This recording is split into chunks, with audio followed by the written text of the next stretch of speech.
On a aujourd'hui, bon an mal an, environ 80 à 85 000 spectateurs.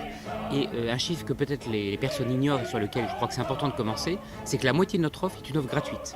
Le festival, évidemment, un modèle économique, on en parlera, qui nous amène à proposer des places parfois élevées, mais la moitié de notre offre, c'est une offre gratuite, c'est une offre liée notamment au moment du mois de juin. Nous avons créé un festival qui est le festival d'Aix-en-Juin, qui vise à rendre ce festival très attractif et à préparer le festival de juillet par un certain nombre de rencontres avec les artistes qui seront présents en juillet.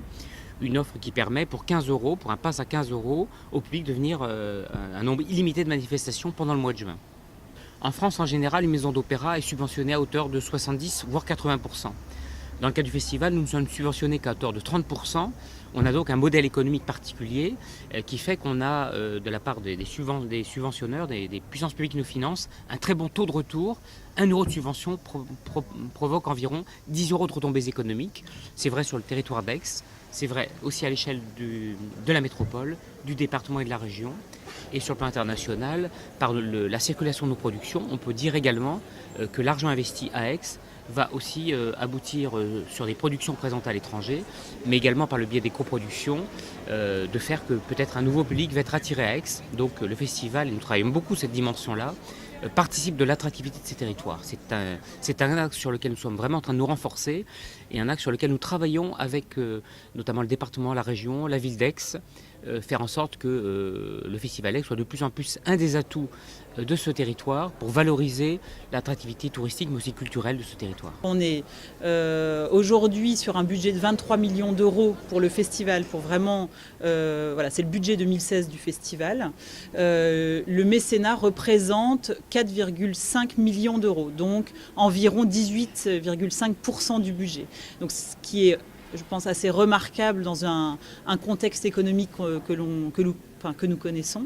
Et également, pour une structure culturelle aujourd'hui, on reçoit bien entendu des subventions, mais la part du mécénat est très importante pour le festival.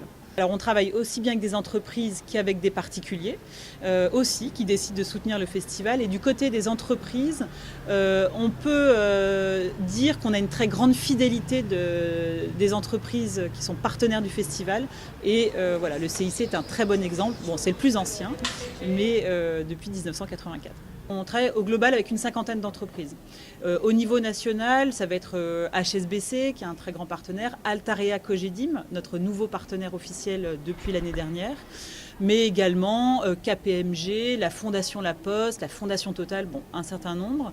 Ensuite, au niveau régional, on a créé en 2007 un club d'entreprises régionales qui s'appelle le Club Campra, qui réunit aujourd'hui une trentaine d'entreprises de la région, avec qui on a une relation particulière. Comme on est basé ici, comme on a nos ateliers de fabrication des décors et des costumes, comme on a nos équipes, voilà, on a une relation annuelle, pluriannuelle avec ces entreprises du territoire, ce qui est très important pour nous, mais aussi avec leurs salariés d'ailleurs. C'est ce qu'on a beaucoup développé ça cette année.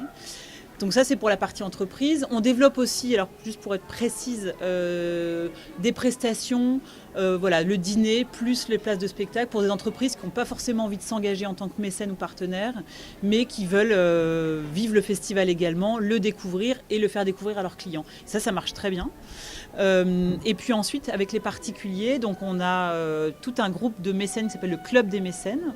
Donc c'est 150 mécènes français et européens, parce qu'on a également des Suisses, des Belges, beaucoup.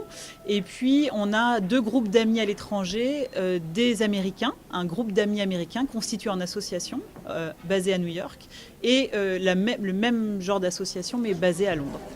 Y a-t-il encore des places à conquérir ?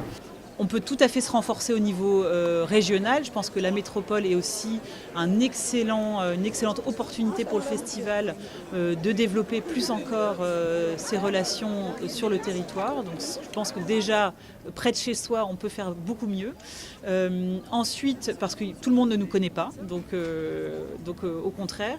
Et puis l'international, on développe de plus en plus de projets internationaux. On vient de signer un accord de coopération avec le festival à Pékin. Donc le festival d'Aix sera à Pékin tous les ans au mois d'octobre. Bon, mais là aussi, c'est une opportunité incroyable pour aller défricher de nouveaux territoires, convaincre des entreprises chinoises, pourquoi pas de s'associer au festival. On a un peu des projets similaires au Bolchoï, avec le Bolchoï en Russie, Donc là aussi, en avril prochain, nous aurons un mini-festival d'Aix au Bolchoï.